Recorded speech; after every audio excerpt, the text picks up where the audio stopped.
नमस्ते और लिंक पर एक और अपडेट में आपका स्वागत है। लिंक चार्ट पर हम यहाँ दैनिक समय सीमा पर हैं। हम आज कुछ ऊपर की ओर गति देख सकते हैं। बाजार अब परीक्षण कर रहा है। 24 अप्रैल 25 अप्रैल से पिछले स्विंग हाई को तोड़ने की कोशिश कर रहा है। $15.40 के आसपास के इस स्विंग हाई पर वर्तमान में हमला हो रहा है। इसलिए हम यहाँ सर्कल वेव एक में थोड़ा और ऊपर की ओर गति देख सकते हैं। देखना चाहते हैं कि पांचवी वेव अभी भी ऊपर की ओर बढ़े। ये टूटी नहीं है, सब कुछ अभी भी आप जानते हैं, समर्थन स्तर अभी भी बने हुए हैं और सब कुछ। इसीलिए मैं इस बात के सबूत का इंतजार कर रहा हूं कि हम 5 वेव पूरी कर लें। हम अब छोटी समय सीमा पर नजर डालने जा रहे हैं और फिर मैं प्रासंगिक माइक्रो सपोर्ट स्तरों और सब कुछ के बारे में बताऊंगा। विचार यह है कि एक बार जब हम सर्कल वेव एक को पूरा कर लेते हैं तो वेव 2 अगला सेटअप प्रदान कर सकता है, जैसा कि सपोर्ट एरिया ने अप्रैल में किया था। अब आइए लिंक के लिए शॉर्ट टर्म चार्ट पर एक नजर डालें और आप देख सकते हैं कि यहां हम संभावित 5 वेव मूव को ट्रैक कर रहे हैं जो अभी भी अपरिवर्तित है। विचार यह है कि यह एक विकर्ण पैटर्न है, इसीलिए इस पर भरोसा नहीं किया जा सकता है, लेकिन हम अभी भी प्रासंगिक मापदंडों को ट्रैक कर सकते हैं और कीमत बी वेव के लिए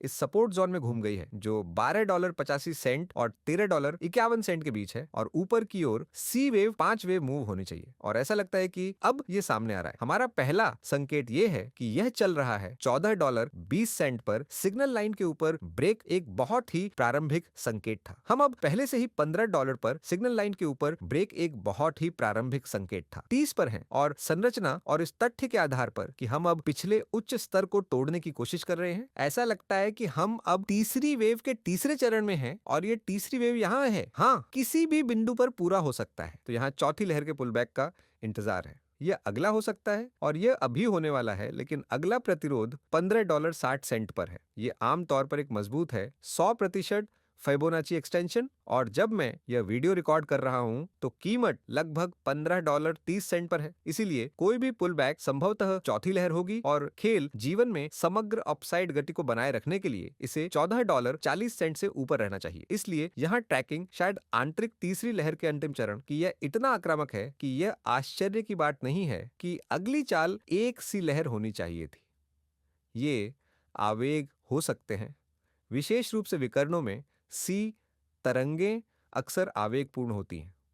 इसलिए अगला पुलबैक, जैसा कि मैंने कहा, इस क्षेत्र में चौथी लहर हो सकती है। लेकिन जब तक हम तीसरी लहर में वास्तव में शीर्ष पर नहीं पहुंच जाते, मैं वास्तव में पुष्टि नहीं कर सकता कि समर्थन क्या होगा। यह एक गतिशील समर्थन क्षेत्र है जो कीमत के साथ ऊपर की ओर बढ़ सकता है और फिर हम पांचवी लहर में एक और ऊंचाई प्राप्त कर सकते हैं, संभवतः $16.64 और $17.30 के बीच के क्षेत्र में पूरा होगा। उसके बाद एक और लहर, चौथी पुलबैक और लहर पांचवी अपडेट, ऊपर की ओर पांचवी लहर को, उस पांचवी लहर चाल को पूरा करना चाहिए। इसीलिए मैं यही ट्रैक कर रहा हूं। इस तेजी की धारणा को जीवित रखने के लिए क्या नहीं होना चाहिए? यह लहर गिनती, यह सूक्ष्म संरचना $14.40 से नीचे एक ब्रेक है जिसे आदर्श रूप से टाला जाना चाहिए। हाँ, अगर ऐसा होता है, ठीक है, हम कर सकते हैं। इसलिए मैं अभी भी चार्ट पर उस समर्थन क्षेत्र को रखता हूं। आप कह सकते हैं कि यह अब उपयोगी नहीं है, लेकिन नहीं, मैं इसे तब तक चार्ट पर रखना चाहता हूं जब तक कि हम वास्तव में शुक्रवार 25 अप्रैल के उच्च स्तर से ऊपर ब्रेक न पालें, क्योंकि यह आसानी से केवल एक ए लहर नीचे, एक बी लहर ऊपर, सी लहर नीचे हो सकती है और फिर हम इसे फिर से आजमा सकते हैं, है ना? ये हमेशा संभव है, लेकिन जरूरी नहीं है। ठीक है, तो हम सीधा रास्ता अपनाएंगे। जब तक माइक्रो सपोर्ट बना रहेगा, हम सीधा रास्ता अपनाएंगे। लिंक पर यही अपडेट है। मुझे उम्मीद है कि आपको अपडेट पसंद आया होगा। अगर आपको पसंद आया है तो कृपया लाइक बटन दबाएं, कमेंट और सब्सक्राइब करें, और अगर आपको वाकई कंटेंट पसंद आया है तो कृपया